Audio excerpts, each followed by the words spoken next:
Esther, chapitre 7. Le roi et Haman allèrent au festin chez la reine Esther. Ce second jour, le roi dit encore à Esther, pendant qu'on buvait le vin, « Quelle est ta demande, reine Esther? Quand ce serait la moitié du royaume, tu l'obtiendras. » La reine Esther répondit, « Si j'ai trouvé grâce à tes yeux, ô roi, et si le roi le trouve bon, accorde-moi la vie, voilà ma demande, et sauve mon peuple. Voilà mon désir, car nous sommes vendus, moi et mon peuple, pour être détruits, égorgés, anéantis. Encore si nous étions vendus pour devenir esclaves et servantes, je me tairais, mais l'ennemi ne saurait compenser le dommage fait au roi. » Le roi Assuérus prit la parole et dit à la reine Esther, « Qui est-il et où est-il celui qui se propose d'agir ainsi ?» Esther répondit, « L'oppresseur, l'ennemi, c'est Haman, ce méchant-là. » Haman fut saisi de terreur en présence du roi et de la reine. Et le roi, dans sa colère, se leva et quitta le festin pour aller dans le jardin du palais. Haman resta pour demander grâce de la vie à la reine Esther, car il voyait bien que sa perte était arrêtée dans l'esprit du roi. Lorsque le roi revint du jardin du palais dans la salle du festin, il vit Haman qui s'était précipité vers le lit sur lequel était Esther et dit « Serait-ce encore pour faire violence à la reine chez moi dans le palais ?» Dès que cette parole fut sortie de la bouche du roi, on voit là le visage d'Haman. Et Harbona, l'un des eunuques, dit en présence du roi, « Voici, le bois préparé par Haman pour Mardochée, qui a parlé pour le bien du roi, est dressé dans la maison d'Haman, à une hauteur de 50 coudées. » Le roi dit, « Qu'on y pende Haman. » Et l'on pendit Haman au bois qu'il avait préparé pour Mardochée, et la colère du roi s'apaisa. Esther, chapitre 8. En ce même jour, le roi Assuérus donna à la reine Esther la maison d'Haman, l'ennemi des Juifs. Et Mardochée parut devant le roi, car Esther avait fait connaître la parenté qui l'unissait à elle. Le roi ôta son anneau qu'il avait repris à Haman et le donna à Mardochée. Esther, de son côté, établit Mardochée sur la maison d'Haman. Puis Esther parla de nouveau en présence du roi.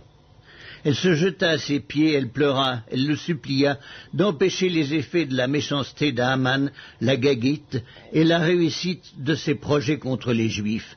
Le roi tendit le sceptre d'or à Esther, qui se releva et resta debout devant le roi. Elle dit alors, « Si le roi le trouve bon, et si j'ai trouvé grâce devant lui, si la chose paraît convenable au roi, et si je suis agréable à ses yeux, qu'on écrive pour révoquer les lettres conçues par Haman, fils d'Hammédatha, la Gagite, et écrites par lui dans le but de faire périr les Juifs qui sont dans toutes les provinces du roi. Car comment pourrais-je voir le malheur qui atteindrait mon peuple, et comment pourrais-je voir la destruction de ma race ?» Le roi Assuérus dit à la reine Esther et aux Juifs Mardochée, « Voici, j'ai donné à Esther la maison d'Haman, et il a été pendu au bois pour avoir étendu la main contre les Juifs. Écrivez donc en faveur des Juifs comme il vous plaira, au nom du roi, et scellez avec l'anneau du roi, car une lettre écrite au nom du roi et scellée avec l'anneau du roi ne peut être révoquée. » Les secrétaires du roi furent appelés en ce temps, le 23e jour du 3e mois, qui est le mois de Sivan, et l'on écrivit, suivant tout ce qui fut ordonné par Mardochée aux Juifs, aux satrapes, aux gouverneurs et aux chefs des 127 provinces situées de l'Inde à l'Éthiopie, à chaque province selon son écriture, à chaque peuple selon sa langue, et aux Juifs selon leur écriture et selon leur langue. On écrivit au nom du roi Assuérus, et l'on scella avec l'anneau du roi. On envoya les lettres par des courriers ayant pour monture des chevaux et des mulets nés de juments. Par ces lettres, le roi donnait aux Juifs, en quelque ville qu'ils fussent, la permission de se rassembler et de défendre leur vie, de détruire, de tuer et de faire périr avec leurs petits-enfants et leurs femmes tous ceux de chaque peuple et de chaque province qui prendraient les armes pour les attaquer et de livrer leurs biens au pillage. Et cela en un seul jour dans toutes les provinces du roi Assuérus, le 13e du 12e mois, qui est le mois d'Adar.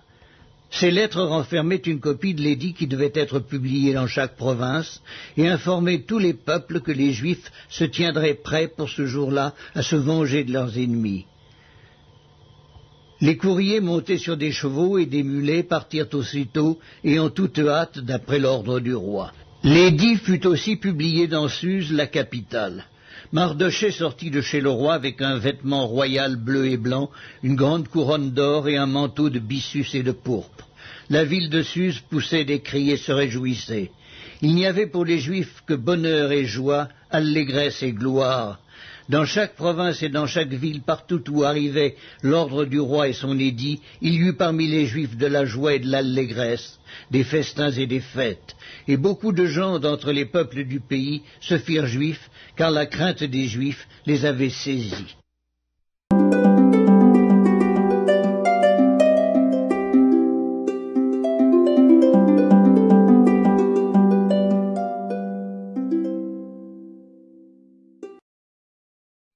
Évangile selon Luc, chapitre 2. En ce temps-là, parut un édit de César Auguste, ordonnant un recensement de toute la terre. Ce premier recensement eut lieu pendant que Quirinius était gouverneur de Syrie. Tous allèrent se faire inscrire, chacun dans sa ville. Joseph aussi monta de la Galilée, de la ville de Nazareth, pour se rendre en Judée, dans la ville de David appelée Bethléem, parce qu'il était de la maison et de la famille de David, afin de se faire inscrire avec Marie, sa fiancée, qui était enceinte. Pendant qu'ils étaient là, le temps où Marie devait accoucher arriva, et elle enfanta son fils premier-né. Elle l'emmaillota et le coucha dans une crèche, parce qu'il n'y avait pas de place pour eux dans l'hôtellerie. Il y avait dans cette même contrée des bergers qui passaient dans les champs les veilles de la nuit pour garder leurs troupeaux. Et voici, un ange du Seigneur leur apparut, et la gloire du Seigneur resplendit autour d'eux. Ils furent saisis d'une grande frayeur. Mais l'ange leur dit, « Ne craignez point, car je vous annonce une bonne nouvelle, qui sera pour tout le peuple le sujet d'une grande joie.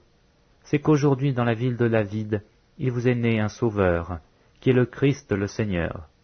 Et voici à quel signe vous le reconnaîtrez.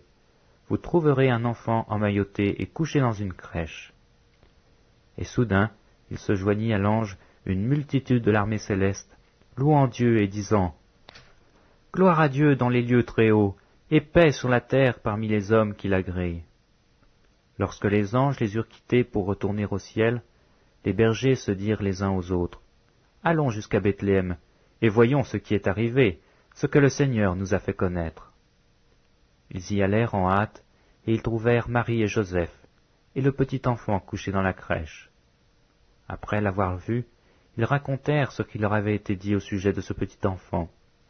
Tous ceux qui les entendirent furent dans l'étonnement de ce que leur disaient les bergers. Marie gardait toutes ces choses, et les repassait dans son cœur. Et les bergers s'en retournèrent, glorifiant et louant Dieu, pour tout ce qu'ils avaient entendu et vu, et qui était conforme à ce qui leur avait été annoncé. Le 8e jour, auquel l'enfant devait être circoncis, étant arrivé, on lui donna le nom de Jésus, nom qu'avait indiqué l'ange avant qu'il fût conçu dans le sein de sa mère. Et quand les jours de la purification furent accomplis, selon la loi de Moïse, Joseph et Marie le portèrent à Jérusalem, pour le présenter au Seigneur. Suivant ce qui est écrit dans la loi du Seigneur, tout mâle premier-né sera consacré au Seigneur, et pour offrir en sacrifice 2 tourterelles ou 2 jeunes pigeons, comme cela est écrit dans la loi du Seigneur. Et voici, il y avait à Jérusalem un homme appelé Siméon. Cet homme était juste et pieux, il attendait la consolation d'Israël, et l'Esprit Saint était sur lui. Il avait été divinement averti par le Saint-Esprit qu'il ne mourrait point avant d'avoir vu le Christ du Seigneur. Il vint au temple, poussé par l'Esprit, et comme les parents apportaient le petit enfant Jésus pour accomplir à son égard ce qu'ordonnait la loi, il le reçut dans ses bras, bénit Dieu et dit, « Maintenant, Seigneur, tu laisses ton serviteur s'en aller en paix selon ta parole, car mes yeux ont vu ton salut, salut que tu as préparé devant tous les peuples, lumière pour éclairer les nations, et gloire d'Israël ton peuple. » Son père et sa mère étaient dans l'admiration des choses qu'on en disait de lui. Siméon les bénit et dit à Marie sa mère, « Voici, Cet enfant est destiné à mener la chute et le relèvement de plusieurs en Israël, et à devenir un signe qui provoquera la contradiction. Et à toi-même, une épée te transpercera l'âme, afin que les pensées de beaucoup de cœurs soient dévoilées. Il y avait aussi une prophétesse, Anne, fille de Phanuel, de la tribu d'Azer. Elle était fort avancée en âge, et elle avait vécu 7 ans avec son mari depuis sa virginité. Restée veuve et âgée de 84 ans, elle ne quittait pas le temple, et elle servait Dieu nuit et jour dans le jeûne et dans la prière. Étant survenue elle aussi à cette même heure, elle louait Dieu, et elle parlait de Jésus à tous ceux qui attendaient la délivrance de Jérusalem. Lorsqu'ils eurent accompli tout ce qu'ordonnait la loi du Seigneur, Joseph et Marie retournèrent en Galilée, à Nazareth, leur ville. Or l'enfant croissait et se fortifiait. Il était rempli de sagesse et la grâce de Dieu était sur lui. Les parents de Jésus allaient chaque année à Jérusalem à la fête de la Pâque. Lorsqu'il fut âgé de 12 ans, ils y montèrent selon la coutume de la fête. Puis quand les jours furent écoulés et qu'ils s'en retournèrent, l'enfant Jésus resta à Jérusalem. Son père et sa mère ne s'en aperçurent pas. Croyant qu'il était avec leurs compagnons de voyage, ils firent une journée de chemin et le cherchèrent parmi leurs parents et leurs connaissances. Mais ne l'ayant pas trouvé, ils retournèrent à Jérusalem pour le chercher. Au bout de 3 jours, ils le trouvèrent dans le temple, assis au milieu des docteurs, les écoutant et les interrogeant. Tous ceux qui l'entendaient étaient frappés de son intelligence et de ses réponses. Quand ses parents le virent, ils furent saisis d'étonnement, et sa mère lui dit, « Mon enfant, pourquoi as-tu agi de la sorte avec nous? Voici, ton père et moi, nous te cherchions avec angoisse. » Il leur dit, « Pourquoi me cherchiez-vous? Ne saviez-vous pas qu'il faut que je m'occupe des affaires de mon père ?» Mais ils ne comprirent pas ce qu'il disait. Puis il descendit avec eux pour aller à Nazareth, et il leur était soumis. Sa mère gardait toutes ces choses en son cœur. Et Jésus croissait en sagesse, en stature et en grâce, devant Dieu et devant les hommes.